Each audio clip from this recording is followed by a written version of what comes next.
온라인 예배에 오신 모든 성도 여러분을 주님의 이름으로 환영합니다. 우리 다 같이 찬양하면서 예배에 나아가겠습니다.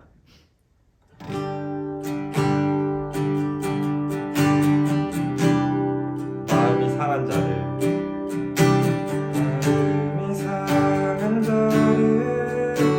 고치시는 주님, 하늘의 아버지, 날 주관하소서. 주의 길로 인도하사 자유케 하소서. 새 일을 행하사 분케 하소서. 의에 줄이고 목이 마르니 성령의 기름 부으소서. 의에 줄이고 목이 마르니 내 잔을 채워 주소서. 성령으로 채우사 주보게 하소서. 주의 임재 속에 은혜 알게 하소서. 주 뜻대로 살아가리 세상 끝날까지. 나를 빚으시고 새나 열어주소서. 의에 줄이고 목이 마르니 성령의 기름 부으소서. 의에 줄이고 목이 마르니 내 잔을 채워. 한 번 더 의에 줄이고 의에 줄이고 목이 마르니 성령의 기름 부으소서. 의에 줄이고 목이 마르니 내 잔을 채워 주소서. 우리 이 시간에 같이 온라인으로 헌금 드리는 시간을 가지면서 모든 상황 속에서 찬양 드리시겠습니다. 모든 상황 속에서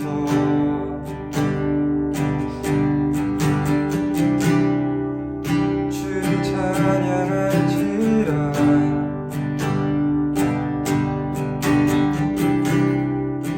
주는 너의 그 상급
함께 찬양 인도해 주신 우리 동호 형제 감사합니다. 우리 같이 이 시간 기도하겠습니다. 전능하신 아버지 하나님, 오늘 우리의 예배를 받으시고 우리의 각 처소에서 하나님 앞에 드리는 예배를 통해 하나님 영광 받으사 하나님의 뜻을 발견하고 주의 인도하심을 경험하는 오늘의 예배가 되게 하여 주옵소서. 주님 앞에 온전히 살지 못했던 우리의 모습을 용서하시고 하나님이 인도하시는 대로 살아갈 수 있도록 주께서 붙잡아 주시되, 특별히 하나님 나라 위에 쓰임받는 귀한 삶 되도록 주님께서 우리를 인도하여 주시옵소서. 주의 복음 들고 나누는 모든 선교사님들을 지켜주시고 하나님의 크신 은혜와 돌보심을 경험하는 귀한 모든 삶이 되도록 주여 인도하여 주시옵소서. 우리 주 예수님의 이름으로 기도합니다. 아멘. 우리 함께 예배하는 모든 분들을 주님의 이름으로 환영합니다.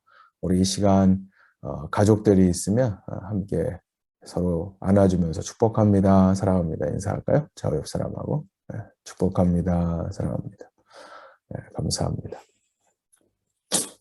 교회 소식을 보시면 원래 이번 주부터 우리가 주일학교 예배가 있을 예정이었는데, 오늘은 저를 비롯해서 여러 성도님들이 또 코비드 양성 확진 판정을 받아서 예배가 온라인으로 드려지게 됩니다. 아마도 오는 목요일까지 제가 밖에 나갈 수 없기 때문에 오는 목요일 날 우리가 교회에서 모여서 예배하려고 했는데 아마 힘들지 않을까 그런 생각을 좀 하게 되네요. 그리고 이번 주간에 원래 목장교회도 오픈하려고 했는데 여러분들이 각 목장의 상황을 보시고 코비드 상황에 맞게 여러분들이 그렇게 해주시면 좋겠습니다.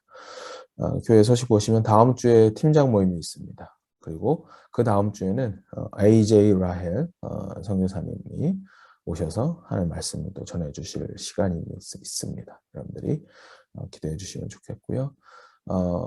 이번 주 원래 어린이 주일 그리고 다음 주에는 어버이 주일로 우리가 지낼 예정이었는데 여러분들이 이해해 주시고 다음 주일날 함께 할 수 있었으면 좋겠습니다. 다른 주보 광고들 여러분들 참조해 주시면 감사하겠습니다. 오늘 우리에게 주시는 하나님 말씀, 우리에게 주시는 하나님 말씀은 구약성경 사사기 17장 1절로 7절까지 말씀입니다. 구약성경 사사기 17장 1절로 7절 말씀, 제가 여러분을 대신해서 읽겠습니다. 에브라임 산지에 미가라 이름하는 사람이 있더니 그의 어머니에게 이르되 어머니께서 은 1,100을 잃어버리셨으므로 저주하시고 내 귀에도 말씀하셨더니 보소서 그 은이 내게 있나이다. 내가 그것을 가졌나이다 하니 그의 어머니가 이르되 내 아들이 여호와께 복받기를 원하노라 하니라. 미가가 은 1,100을 그의 어머니에게 도로 주매 그의 어머니가 이르되 내가 내 아들을 위하여 한 신상을 새기며 한 신상을 부어 만들기 위해 내 손에서 이 은을 여호와께 거룩히 드리노라. 그러므로 내가 이제 이 은을 내게 도로 주리라. 미가가 그 은을 그의 어머니에게 도로 주었으므로 어머니가 그 은 200을 가져다 은장색에게 주어 한 신상을 새기고 한 신상을 부어 만들었더니 그 신상이 미가의 집에 있더라. 그 사람 미가에게 신당이 있으므로 그가 에봇과 드라빔을 만들고 한 아들을 세워 그의 제사장으로 삼았더라. 그때는 이스라엘에 왕이 없으므로 사람마다 자기 소견에 옳은 대로 행하였더라.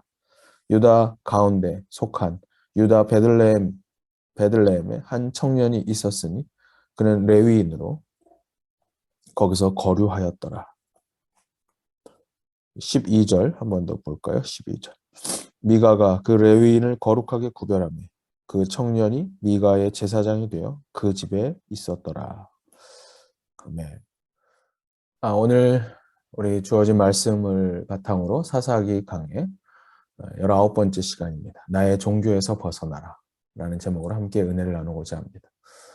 교회 생활이 행복하지 않았던 장로님이 있습니다.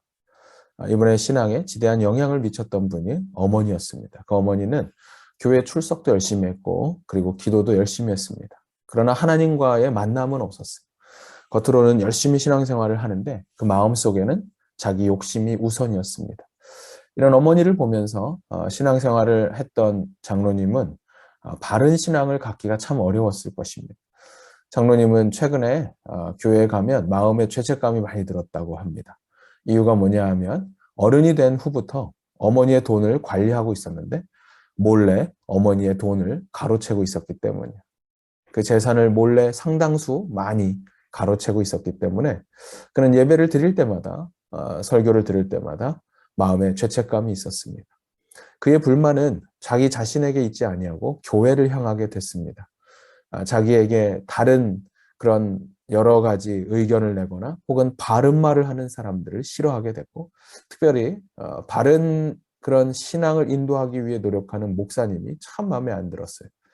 결국 그는 결정합니다. 내 마음대로 할 수 있는 그래서 내가 즐거울 수 있는 교회를 지어야 되겠다라고 생각을 하고 그는 땅도 있었고 또 돈도 많았기 때문에 그 땅에다가 건물을 지었습니다. 근데 막상 예배당을 짓고 나니까 그 예배당을 남주기가 아까운 거예요. 그래서 그는 자신의 아들 중에 하나에게 목사가 되라고 그냥 임명을 합니다. 신학교도 가지 않았는데 소명도 없는 사람을 목사로 임명을 해서 그 예배당을 지키게 했습니다. 너무나도 훌륭한 예배당이었습니다. 그러나 그 예배당에는 자기 아들과 자기 둘밖에 없었습니다. 어느 날 우연히 길을 가다가 한 목사님을 만났는데 수완도 좋고 자기 말을 잘 들을 것 같았습니다. 한참 대화해 보니까 참 마음에 들었어요. 그래서 이리저리 많이 돌아다니는 목사님이었지만 자기의 교회에 와서 담임 목사로 섬겨달라고 부탁을 합니다. 이제 그런 목사님까지 오니까 교회 나름대로의 면모를 갖추었고 또 교인들이 한둘 생기기 시작했습니다. 그리고 예배는 활기를 찾아가기 시작했습니다. 그러나 여러분 잘못된 동기로 시작된 교회가 잘 될 리가 없죠. 어느 날 이 떠돌이 기질의 목사님이 장로님과 상의하지도 않고 교회를 떠났습니다. 그러면서 교회의 모든 물건과 재산을 가지고 그렇게 도망치듯이 그렇게 떠나가 버렸습니다. 여러분 이 이야기는 들으면서 참 이상하다 이런 생각하셨을 텐데 이 이야기는 오늘 본문을 현대적으로 각색한 아주 오래전에 이동호 목사님이 오늘 본문을 현대적으로 각색한 그런 내용입니다. 여기 나오는 장로님이 누구냐? 오늘 본문의 1절에 나오는 미가입니다. 미가. 미가는 사사가 아니었어요. 사사 시대의 평범한 보통 사람이었습니다. 성경은 그 시대를 살았던 평범한 신앙인을 통해서 그 시대의 사람들의 의식 구조, 그들의 생각이 어떤 것이었는지 오늘 우리에게 보여주고 있는 것입니다. 아마도 여러분이 이 이야기를 들으면서 정말 이상하고 참 잘못됐구나라고 느꼈을 것입니다. 그런데 여러분 이 이상한 이야기가 우리들의 이야기일 수가 있습니다. 우리가 신앙의 이름으로 비신앙적인 삶을 살 수가 있습니다. 우리는 그리스도인의 그런 그리스도의 이름으로 그리스도와는 전혀 상관없는 인생을 살아갈 수가 있다는 것입니다.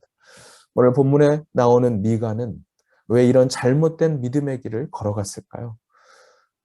오늘 우리가 인생을 살아가며 올바른 신앙의 길을 걷기 위해 우리는 이런 잘못된 그런 길에서 어떻게 우리는 벗어날 수가 있겠습니까? 올바른 신앙을 가기 위해 우리는 무엇을 경계하며 신앙생활을 해야 될까요? 오늘 두 가지를 함께 살펴보고자 합니다. 첫째로 껍데기 신앙을 경계해야 합니다. 껍데기뿐인 신앙. 오늘 본문 1절에 보면 에브라임 산지에 미가라 이름하는 사람이 있었다. 이렇게 이야기를 합니다. 그리고 2절에 보면 좀 이상한 내용이 있어요. 2절 굉장히 한 구절밖에 안 되는데 내용이 참 특이합니다. 이 미가라는 사람이 2절을 보니까 어머니의 은 1100개를 훔쳤습니다. 여러분 은 1100개가 얼마의 가치가 있을까요? 17장 10절에 보면 미가가 제사장을 고용했을 때 그의 1년의 사례비, 1년 동안의 사례비로 여러분 10절에 보면 은 10개를 줍니다. 그러니까 여러분 은 1100개는 제사장이 1년에 10개를 받았으니까 이 제사장이 110년을 봉사해야만 받을 수 있는 그런 가치가 됩니다. 어마어마한 돈을 훔친 겁니다. 근데 누구의 돈이에요? 엄마의 돈이에요. 아마도 이 어머니는 어마어마한 이 돈을 다 잃어버렸기 때문에 아마 밤에 잠을 자지 못했을 겁니다. 2절을 보니까 그 어머니가 저주를 했다고 말해요. 그런데 그 저주를 이 훔쳤던 어머니 아들인 미가가 몰래 듣다가 마음에 찔렸습니다. 그래서 자신이 도둑질을 했다고 엄마에게 실토하는 장면이 2절에 나오는 거예요. 근데 2절을 보면 그것을 실토해서 은 1100개라고 하는 엄청난 것을 가져갔는데 놀라운 건 뭐냐면 이 어머니가 야단을 치지 않아요. 야단을 안 치고 어떻게 하냐면 오히려 축복을 합니다. 여러분 참 이상한 엄마 아닙니까? 정말 이상해요. 어마어마한 돈을 찾았기 때문에 여러분 돈에 집착한 나머지 아들이 도적질을 했다는 것이 중요하지 않은 거예요. 오히려 돈을 되찾았다는 것이 훨씬 더 중요한 것입니다. 그래서 아들을 축복합니다. 그리고 3절에 보면 이 어머니 정말 특이합니다. 뭐냐 하면 아들에게 다시 은을 주고요. 하나님의 이름으로 축복해놓고는 그 아들을 위해서 은으로 된 신상을 만들고 하나님께 그 은을 모두 드리겠다고 말해요. 그런데 여러분 4절과 5절을 보면 그 은을 모두 드리지 않습니다. 200개만 하나님께 드렸습니다. 정말 하는 것마다 이상한 사람이에요. 그러니까 미가가 어머니의 은을 도둑질을 했던 것처럼 이 어머니 역시도 하나님께 드리기로 한 것을 도둑질한 것입니다. 여러분 이래서 가정교육이 중요한 거예요. 미가가 가정에서 어머니로부터 정직함을 배우지 못했기 때문에 그는 어머니의 물건에 손을 댔고 도둑질을 했습니다. 미가가 가정에서 올바른 신앙을 지도받지 못했기 때문에 계속해서 잘못된 믿음의 선택과 잘못된 길을 걸어가는 것입니다. 여러분 17장을 전체를 보면 우리가 읽지 않은 8절부터 12절에서도 뭐가 나오냐 하면 미가가 자기 아들들 중에서 제사장을 세웠다가 나중에는 12절에 보면 떠돌이 레위인을 어디서 데려와서 자기 집에 제사장으로 삼습니다. 그리고 집안에다가 여러분 예배당을 만들고 우상을 만들고 그 레위인이 그 예배를 주관하게 한다는 사실이에요. 여러분 이렇게 이상한 행동을 하고 있는 이상한 믿음의 사람, 이 사람의 속마음이 뭐 어디에 있을까요? 13절에 나옵니다. 이에 미가가 이르되 레위인이 내 제사장이 되었으니 이제 여호와께서 내게 복 주실 줄을 아노라. 이 사람의 마음 깊은 곳에는 뭐가 있었어요? 복 받고 싶은 마음만 있는 거예요. 복을 받기 위해서 할 수 있는 예배당도 짓고 레위인도 고용하고 자기가 할 수 있는 모든 것을 세워놓고 이렇게 신앙생활합니다. 여러분 껍데기 신앙인 겁니다. 하나님께 예배하고 집에서 예배할 수 있습니다. 그러나 이 사람은요, 하나님 앞에 공적으로 예배하지 않고, 여러분, 미가의 이런 잘못이 뭐냐면, 여기서 보면 17장 1절에 에브라임 산지에서 살았다 그러잖아요. 이 사람은 에브라임 사람입니다. 그런데 여러분, 하나님을 예배하는 예배 처소가 에브라임에 있었어요. 그가 하나님을 공적으로 예배하는 성막이 있는 실로, 그곳이 에브라임에 있었거든요. 가까운 곳에 있었습니다. 그러나 그곳에서 예배하지 않고 자기만 복받고 싶어서 자기의 방식으로 예배당을 만들고 신상을 만들어서 그리고 하나님의 복을 나 혼자 받겠다라는 매우 이기적인 생각이 들었던 것입니다. 여러분 미가는 하나님의 이름으로 예배하는 모양은 있었지만 사실은 물질이라고 하는 보이지 않는 우상을 섬기고 있었던 것입니다. 여러분 우리에게는요 보이는 우상이 무서운 게 아니에요. 문제는 이것입니다. 보이지 않는 우상. 하나님의 이름으로 예배하고 하나님의 이름으로 교회 와서 봉사도 합니다. 우리의 마음에는 그렇게 하나님의 이름으로 행하고 있지만 그럼에도 우리의 마음 깊숙한 곳에 보이지 않는 세상의 우상이 있을 수가 있다는 것을 오늘 미가가 가르쳐주고 있는 거예요. 미가는 예배했습니다. 하나님의 이름으로 예배했고 예배당도 지었습니다. 그런데 중요한 건 뭐예요? 그는 자신의 건강, 자신의 물질, 자신의 명예라고 하는 보이지 않는 우상을 쫓아서 그것을 따라 하나님을 이용하고 싶은 마음이 있었던 것입니다. 여러분, 진정한 예배에 대해서 가르쳐 줄 때 우리 주님께서 사마리아 여인에게 이렇게 말했습니다. 하나님은 영이시니 예배하는 자가 영과 진리로 예배할지니라. 여러분, 예배의 본질은 하나님이 찾으시는 예배를 드리는 거예요. 하나님이 받으시는 예배. 그 예배는 뭐라고요? 영과 진리. 여기서의 영은 성령입니다. 하나님의 영으로 충만한 예배. 하나님의 진리의 말씀으로 충만한 예배를 드리는 것입니다. 내 뜻으로 드리는 예배가 아니고요. 하나님이 우리 안에 임재하셔서 내 뜻을 가지고 예배하러 왔지만 성령 안에서 세상의 모든 더러운 찌꺼기가 다 불태워지는 예배. 그리고 하나님의 진리가 나를 깨닫게 되어지는 예배. 오늘 그런 예배를 우리는 드려야 한다는 것입니다. 그럴 때만 우리의 인생은 하나님이 원하는 모습으로 달라질 수가 있습니다. 성령과 진리로 충만할 때 세상의 껍데기는 사라지고 내 이기적인 마음과 욕심들은 성령 안에서 다 소멸되는 그런 놀라운 하나님 앞에 드려지는 예배가 저와 여러분의 예배가 되기를 주님의 이름으로 축원합니다. 마지막 두 번째로 우리가 올바른 신앙의 길을 가기 위해 무엇을 경계해야 될까요? 두 번째는 바로 편리주의입니다. 편리주의. 뭔가 편안한 것, 신앙의 편리주의.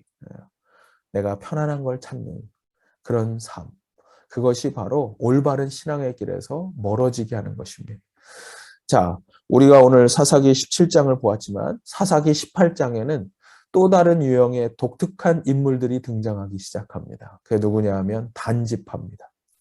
18장 1절 한번 읽어볼까요? 18장 1절에 그때에 이스라엘의 왕이 없었고 단지파는 그때에 거주할 기업의 땅을 구하는 중이었으니 이는 그들이 이스라엘 지파 중에서 그때까지 기업을 분배받지 못하였습니다. 자, 여기서 보면 이렇게 써 있어요. 단지파가 거주할 기업의 땅을 구하고 있었다. 근데 뒤에 말이 이상해요. 이는 그들이 이스라엘 지파 중에서 그때까지 기업을 분배받지 못했다. 다시 말하면 하나님이 들어가서 약속의 땅을 주셨는데 그것을 아직도 단지파는 분배받지 못했고 그래서 자기들이 있어야 할 곳을 찾는 것처럼 보입니다. 그러나 18장 1절을 실제로는 이건 은유법이에요. 그들이 실제로는 하나님의 약속된 땅을 이미 받았습니다. 여러분 여호수아서 사사기 앞에 있는 여호수아서 13장부터 보면요. 12지파에게 땅을 분배했습니다. 12지파에게 땅을 분배하는데 여호수아서 19장 40절을 보면요. 거기서부터는 뭐가 나오냐면 단지파에게 땅을 줍니다. 19장 40절부터 보면 일곱째로 단 자손의 지파를 위하여 그들의 가족대로 제비를 뽑았으니 그들의 기업의 지역은 소라와 에스다올과 이르세메스다. 이러면서 쭉 나와요. 여기가 어디입니까? 여러분 삼손이 활동했던 땅입니다. 삼손이 단지파 사람이에요. 단지파 안에서는 여러분 정말 블레셋 사람이라고 하는 강한 사람들이 있었어요. 그러나 중요한 게 뭐예요? 이미 하나님이 그 땅을 주셨습니다. 그리고 그 땅을 분배받았지만 단지파는 그 땅을 차지하지 못하고 있었어요. 11지파가 그 땅을 차지하기 위해서 피 흘리면서 싸우고 있을 때 단지파는 그 땅을 받았음에도 불구하고 그런 전투를 하지 않으려고 했던 것입니다. 실제로 여러분 삼손이 있을 때에도 삼손이 자기들에게 도망가고 왔지만 별로 도와주지 않아요. 여러분 이 12지파의 땅 분배라고 하는 것은요. 무슨 뜻이냐면 하나님 나라의 사명의 분배. 여러분 우리가 구원을 받았습니다. 예수 그리스도를 구주와 주님으로 영접함으로 요한복음에 보면 뭐라 그래요? 그 이름을 믿는 자들에게는 하나님의 자녀가 되는 권세를 주셨다. 하나님의 자녀가 된 것입니다. 근데 중요한 건 뭐예요?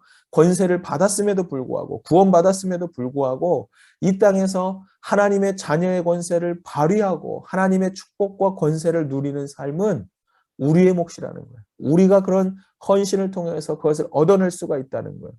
12지파 땅 분배는 하나님 나라의 사명을 분배받은 거예요. 그들이 각각의 땅을 분배받아서 그곳에 들어가서 거룩한 문화, 하나님의 문화, 공의와 사랑의 문화를 그 땅에 심으라고 하나님이 사명을 주신 것입니다. 이것이 또한 우리 그리스도인의 이 땅에서 살아야 될 이유. 우리는 구원받은 이후에 이 땅에서 살아가면서 그리스도의 복음의 가치로 세상을 변화시켜가는 세상의 문화를 바꾸고 거룩한 문화를 심는 일을 위해서 이 땅에 살아가지 않습니까? 근데 여러분 오늘 단지파를 보면 그들은 이 땅을 분배받았음에도 불구하고 그 땅에서 전투하지 않았습니다.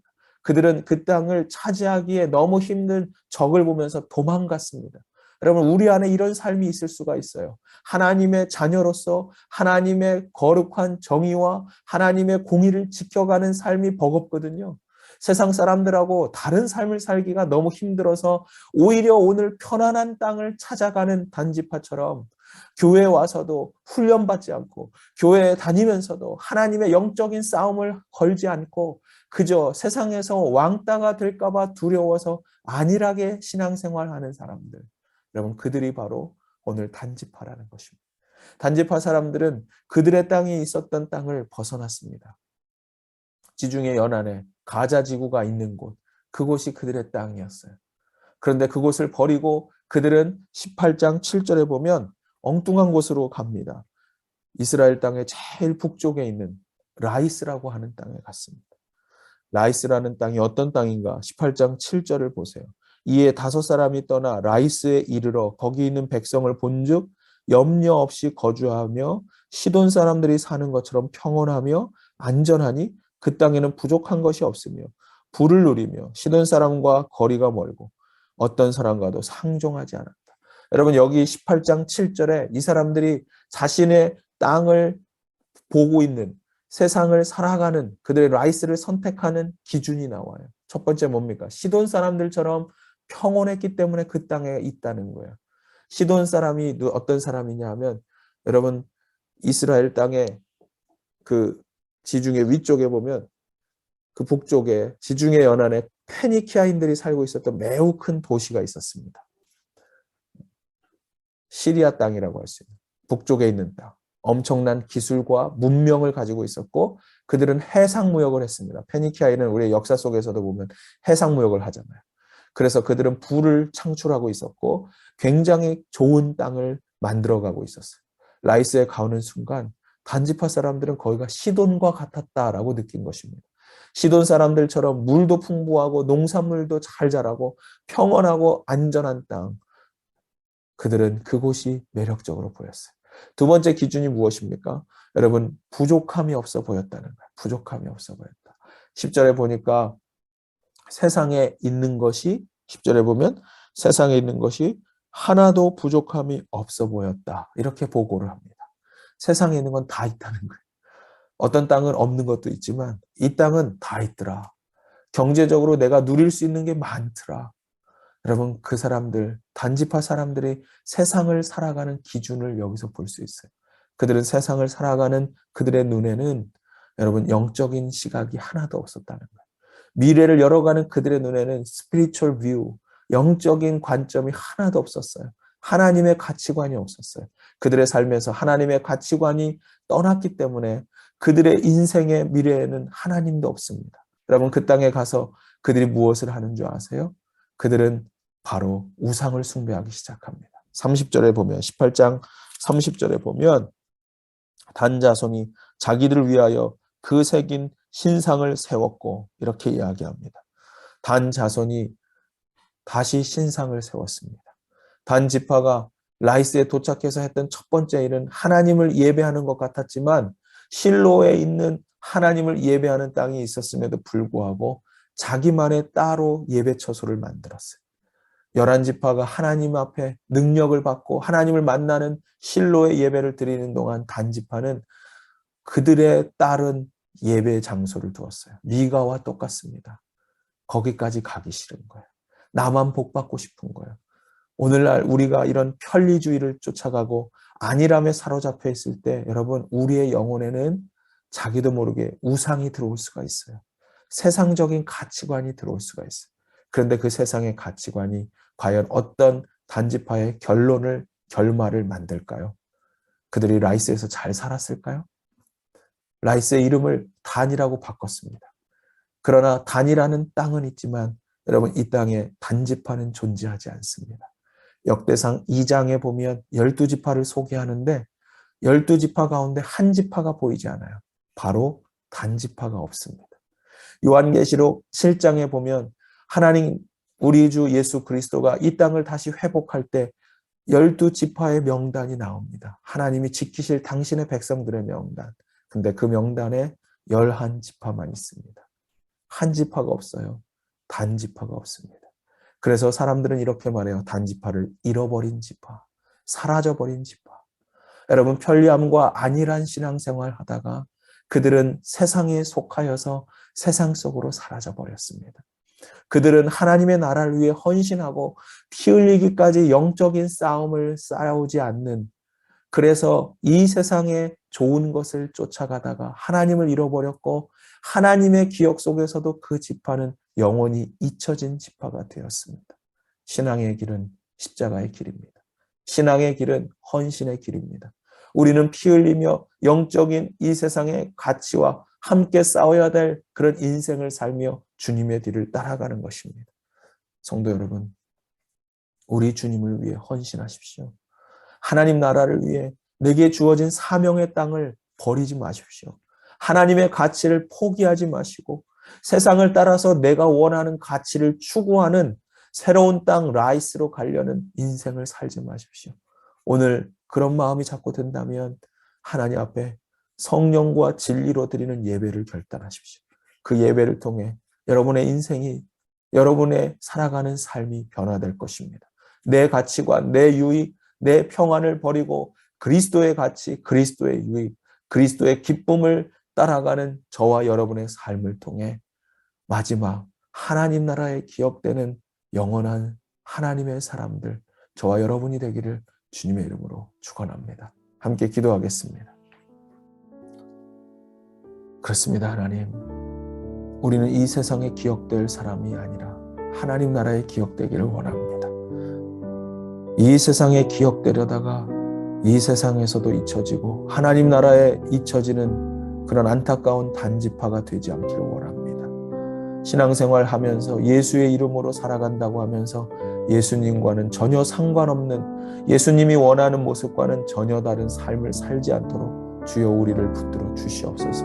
우리에게 은혜 베푸시사 성령 충만케 하시고 진리의 말씀으로 충만한 예배를 통해 삶이 회복되고 세상을 하나님 정복해가는, 믿음으로 올바른 세상으로 공의와 정의로 정복해가는 우리들 모두가 되도록 주여 인도하여 주시옵소서. 이제는 우리 주 예수 그리스도의 은혜와 하나님 아버지의 사랑과 성령의 내주 교통 인도하심, 오늘 각 처소에서 예배하며 진리의 영이신 성령을 구하고 진리의 말씀이신 하나님의 말씀 앞에 서기를 다짐하는 당신의 사랑하는 백성들의 인생의 걸음 위에 이제부터 영원토록 함께하여 주시고 힘 주시고 능력 베풀어 주시기를 간절히 축원하며 기도하옵나이다. 아멘. 오늘 함께 예배한 모든 분들을 주님으로 축복합니다. 한 주간 승리하시고요. 또 교회에서 소식을 나중에 알려드리도록 하겠습니다. 감사합니다. 축복합니다.